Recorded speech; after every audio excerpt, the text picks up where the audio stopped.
नमस्कार दोस्तों, स्वागत है आप सभी का पाथ फाइंडर पर। तो दोस्तों, आप लोगों ने अब तक न्यूज में देखा होगा इंडोनेशिया में माउंट सुमेरु में वॉल्केनिक इरप्शन हुआ है और 15 से ज्यादा लोग अब तक मर चुके हैं।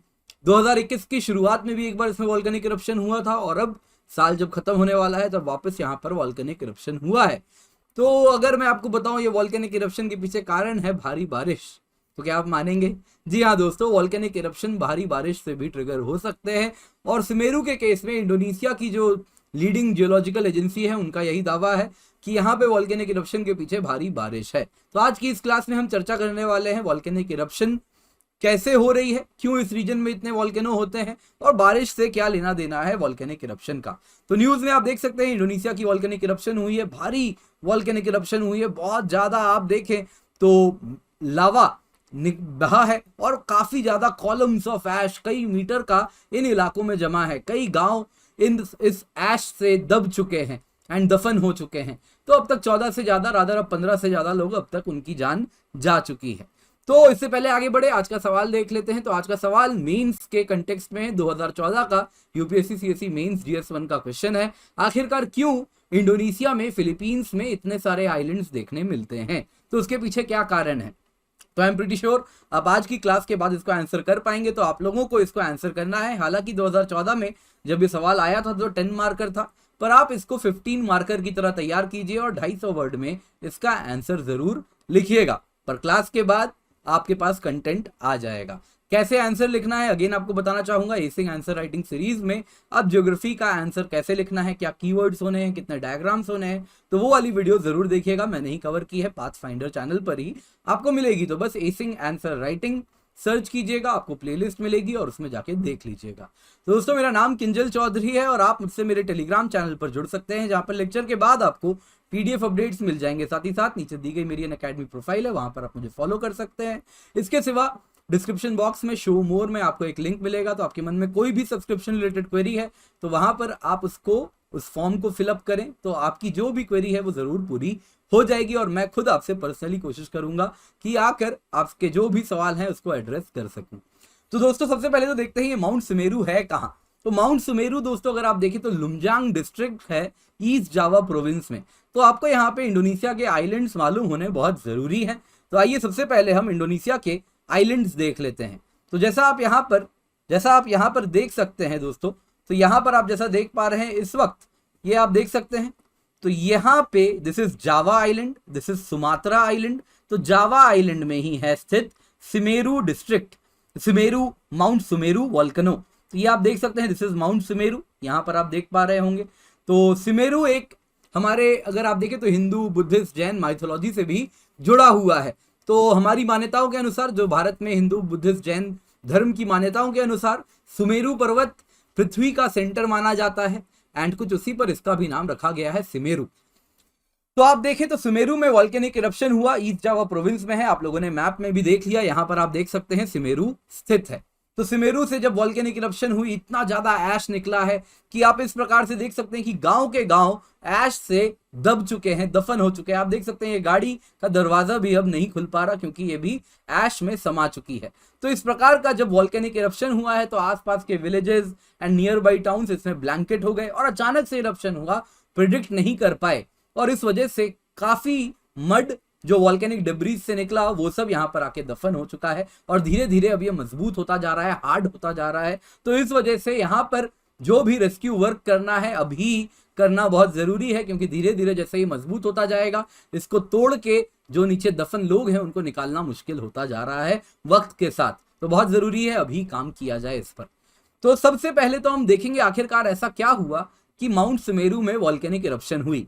तो दोस्तों, अगर हम इंडोनेशिया के जियोलॉजिकल एजेंसी की हेड की बात माने तो उनका कहना है कि जब भारी बारिश हुई तो माउंट सुमेरु का जो वॉल्केनिक पीक था, जो कोन था, उसमें जो क्रेटर था, वहां पर एक भयानक लैंडस्लाइड हुई बिकॉज ऑफ बारिश।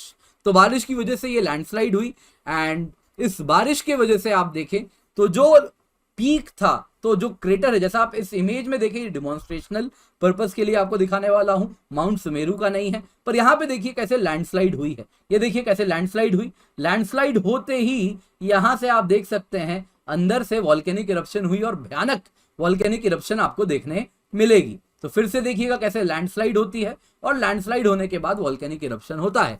तो हुआ यूं, जैसे ही किसी भी वॉल्केनिक क्रेटर के, वॉल्केनिक कोन के, अगर हम उसके जो लोड है वो लोड अगर निकाल दें, अगर वो लोड निकाल दें, तो ये लोड ही तो है जो आखिरकार इस मैंटल को अंदर रोक के रखी हुई है।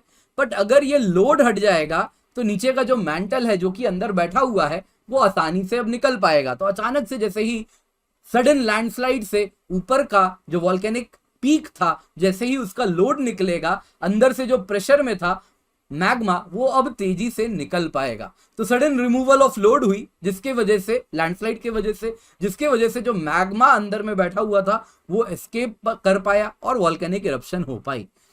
क्योंकि साइंटिस्ट जो कह रहे हैं कि कोई अगर नॉर्मल वॉल्केनिज्म होने वाली होती, मैग्मा अगर प्रेशर दे रहा होता, तो अर्थक्वेक, लो इंटेंसिटी अर्थक्वेक देखने मिलते, जो कि इस केस में देखने नहीं मिले, जो कि यूजुअली वॉल्केनो आने के पहले एक प्रकार का आप देखें तो इंडिकेटर होते हैं कि भाई वॉल्केनो आने वाली, क्योंकि लो इंटेंसिटी कंटिन्यूअस अर्थक्वेक्स देखने मिल रही हैं। क्यों ये एक इंडिकेटर है, इस पर हम अभी चर्चा करेंगे। पर इससे पहले आगे बढ़े ये सवाल के संदर्भ में आइए चर्चा कर लेते हैं कि आखिरकार इंडोनेशिया, फिलीपींस, यहाँ पे हजारों आइलैंड क्यों देखने मिलते हैं। तो उसके लिए हमें सबसे पहले अर्थ का प्लेट का मैप देखना पड़ेगा। तो आप देख सकते हैं दोस्तों, यहां पर है ऑस्ट्रेलियन प्लेट, ये है यूरेशियन प्लेट। यूरेशियन प्लेट का ये वाला जो मार्जिन है दोस्तों, this is the oceanic margin, this is the oceanic margin. तो ऑस्ट्रेलियन प्लेट अगर आप देखें तो कुछ इस प्रकार से, ऑस्ट्रेलियन प्लेट अगर आप देखें तो कुछ इस प्रकार से यूरेशियन प्लेट को कन्वर्ज कर रहा है, टकरा रहा है। वैसे ही आप फिलीपींस प्लेट देखें तो वो भी यूरेशियन प्लेट से कुछ इस प्रकार से टकरा रहा है। पैसिफिक प्लेट भी यहां पर आप अगर देखेंगे तो यूरेशियन प्लेट से कुछ इस प्रकार से टकरा रहा है। तो जब दो ओशनिक प्लेट्स टकराते हैं, यूरेशियन प्लेट का ये ओशनिक मार्जिन है, याद रखिएगा। तो जब दो ओशनिक प्लेट का इंटरेक्शन होता है कुछ इस प्रकार से, यहां पे आप देख रहे हैं Australian plate, this is the oceanic margin of the Eurasian plate. तो oceanic plate, oceanic plate, oceanic plate ऐसे टकरा रही है। जब ओशनिक प्लेट टकराएगी, इनमें से जो भारी वाली ओशनिक प्लेट है, जैसे इस केस में आप देखें तो this is the Australian plate, this is the Australian plate. और यहां पर आप देखें तो ये जो प्लेट है, this is the oceanic margin of the Eurasian plate. Eurasian plate का ओशनिक मार्जिन वाला ओशनिक प्लेट है। तो इस वजह से ऑस्ट्रेलियन प्लेट जब टकराती है यूरेशियन प्लेट से, तो इस प्रकार से भारी होने की वजह से वो सबडक्ट करती है।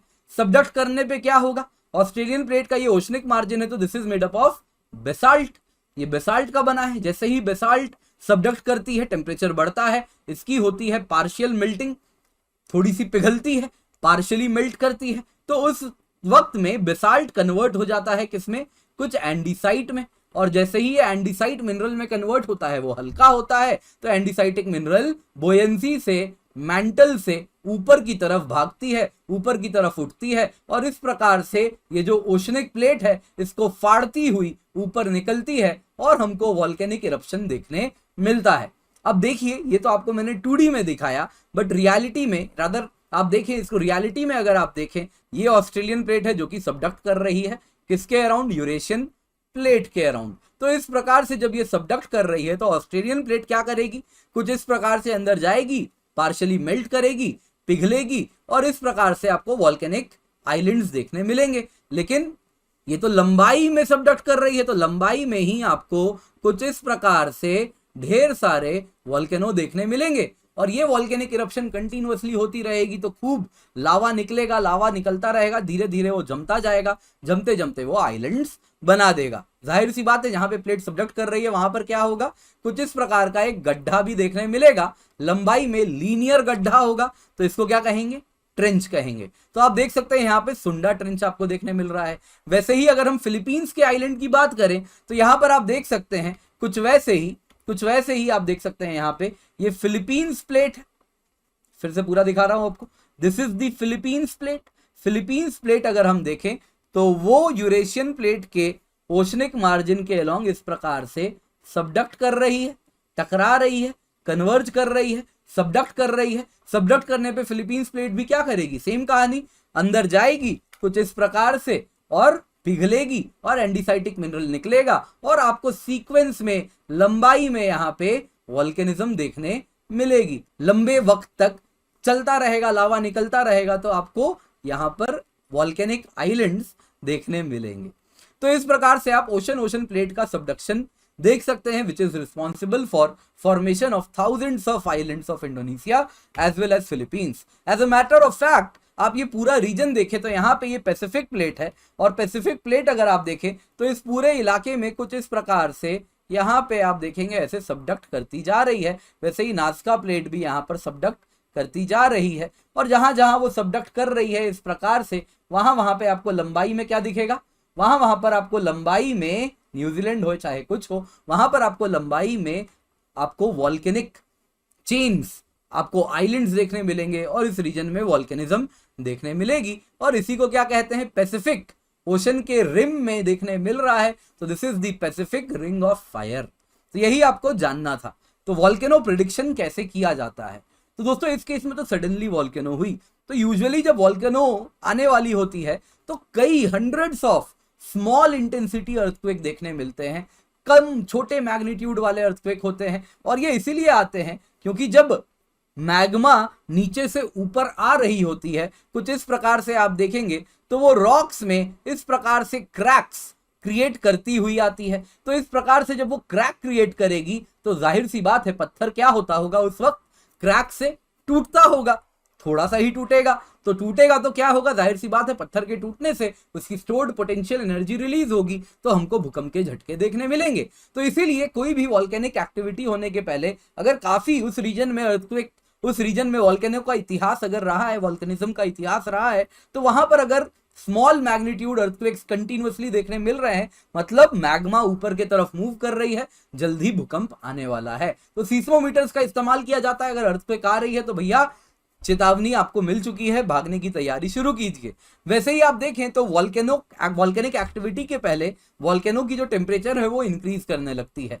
तो थर्मल इमेजिंग टेक्निक का इस्तेमाल किया जा सकता है, सैटेलाइट कैमरास का इस्तेमाल किया जा सकता है, जिससे हम पता कर सकते हैं कि वॉल्केनो के आसपास हीट कैसी है। अगर बढ़ रही है मतलब वॉल्केनिक इरप्शन होने वाला है। तीसरा वार्निंग साइन अक्सर होता है जब वॉल्केनो इरप्शन के क्लोज होता है तो वो गैसेस रिलीज करने लगता है, और इस गैसेस में यदि सल्फर की कंटेंट हाई है तो इसका मतलब है वॉल्केनो इरप्ट करने वाला है, बहुत जल्दी इरप्ट करेगा। तो क्या कर सकते हैं, गैस सैंपल लेते रहें और केमिकल सेंसर्स का इस्तेमाल करें, तो इससे पता चल जाएगा कि अगर सल्फर लेवल बढ़ गई है मतलब वॉल्केनिक इरप्शन होने वाला है। लेकिन इस केस में क्या हुआ, ये सब कुछ भी नहीं हो पाया, क्योंकि नीचे से मैंटल से जो मैग्मा था वो आप अगर देखें तो ऊपर नहीं आया है। रादर मैग्मा जो ऑलरेडी प्रेशर में अंदर स्टोर्ड था वो फंसा हुआ था, लेकिन ऊपर का मान लीजिए जैसे कि प्रेशर कुकर की सीटी किसी ने हटा दी तो अंदर से प्रेशर तेजी से निकल पाया। तो वही हुआ है, प्रेशर कुकर की सीटी किसी ने, गर्म प्रेशर कुकर से बस उसकी सीटी खींच के निकाल दी, तो अंदर का जो प्रेशर था वो निकल गया। तो बस वही कहानी यहाँ पर आपको वॉल्केनिक इरप्शन को ट्रिगर करती हुई दिख रही है। और ये प्रेशर कुकर की सीटी किसने हटाई, ऑब्वियसली बारिश ने, बारिश की वजह से जो लैंडस्लाइड हुई है। तो अब आपके पास ये सवाल है कैसे thousands of islands in Indonesia and Philippines बने हैं, ये आपको बताना है। तो आई एम प्रीटी श्योर अब आप आसानी से कर सकते हैं। तो 250 वर्ड में लिखें, 15 मार्कर की तरह ट्रीट करें, एंड इसको प्रॉपर स्ट्रक्चर्ड तरीके से आंसर में जरूर लिखें। आंसर कैसा होना चाहिए, तो आपको एसी आंसर राइटिंग प्रोग्राम में मैंने हिंट दे दिया है कैसे ज्योग्राफी के आंसर का स्ट्रक्चर करना है, तो उसको रिलीजियसली फॉलो करें। तो दोस्तों आज की क्लास पसंद आई हो तो लाइक जरूर कीजिएगा, एंड अनअकैडमी जब भी आए तो यूज द कोड KC10। अपने दोस्तों के साथ भी इस कोड को शेयर करें, अपने दोस्तों के साथ इस वीडियो को भी शेयर करें, बहुत इंपॉर्टेंट वीडियो है। एंड अनअकैडमी के इस चैनल पाथफाइंडर को सब्सक्राइब जरूर करें। तो दोस्तों आपको बताना चाहूंगा, जब आप code KC10 for subscription use करेंगे तो इससे आपको मेरी गाइडेंस मिलती है, हैंड होल्डिंग मिलती है एंड मेंटरशिप मिलती है। तो बस आप ये कोड इस्तेमाल करें, उसके बाद मुझसे संपर्क करें। तो जो गाइडेंस है that will cover all subjects of GS, ऐसे and geography optional, and answer writing में भी आपको जो मदद चाहिए होगी वो मैं प्रोवाइड जरूर करूंगा। इसके सिवा आपको कहना चाहूंगा प्राइस हाइक की तारीख तय हो चुकी है, 9 दिसंबर को होने वाली है, एनुअल प्राइस हाइक है। तो उसके पहले ये आइडियल टाइम है अनअकैडमी सब्सक्रिप्शन लेने का। आपको फ्री 3 मंथ्स एक्सटेंशन भी मिल रही है अगर आप अभी अनअकैडमी सब्सक्रिप्शन लेते हैं। UPSC CSE कॉम्बैट है, तो संडे को होने वाला है, 4 करोड़ से ज्यादा की स्कॉलरशिप है, तो इसका फायदा उठाएं, एनरोल करें, use the code KC10। Free test series है, जैसा आप स्क्रीन पर देख सकते हैं, इनका भी हिस्सा आप बन सकते हैं। इसके सिवा लोन के लिए भी हम आपको लोन भी प्रोवाइड कर रहे हैं, तो नीचे डिस्क्रिप्शन बॉक्स में लिंक है, फॉर्म फिल करें, KC10 कोड का इस्तेमाल करें और आपको लोन भी मिल जाएगी। इसके सिवा यूपीएससी प्रिपरेशन में आइकनिक सब्सक्रिप्शन सबसे ज़्यादा बेनिफिशियल होने वाला है। 1-to-1 लाइव मेंटरिंग भी होती है, स्टडी प्लानर मिलता है, मेंस क्वेश्चन आंसर प्रैक्टिस भी मिलती है इसमें आपको। इसके सिवा 2 साल की सब्सक्रिप्शन की प्लस की कॉस्ट है 64,800 रुपए। 2 साल की आइकनिक सब्सक्रिप्शन की कीमत है 1,04,175 रुपए और 1 साल की ऑप्शनल सब्सक्रिप्शन की कीमत है 24,750 रुपए। ये सारी कीमतें तब हैं जब आप कोड KC10 का इस्तेमाल कर रहे हैं, यानी वो कोड जिससे आपको मेंटरशिप भी मिलती है, गाइडेंस भी मेरी मिलती है। तो यूपीएससी सीएससी बैचेस 8 तारीख से स्टार्ट होने वाले हैं। 8 दिसंबर हिंदी इंग्लिश बाइलिंगुअल तीनों में अवेलेबल है। 1 साल 2 साल दोनों ही बैचेस आपको देखने मिलेंगे, तो इनका हिस्सा जरूर बने। Thank you so much for joining, have a great day and let's crack it.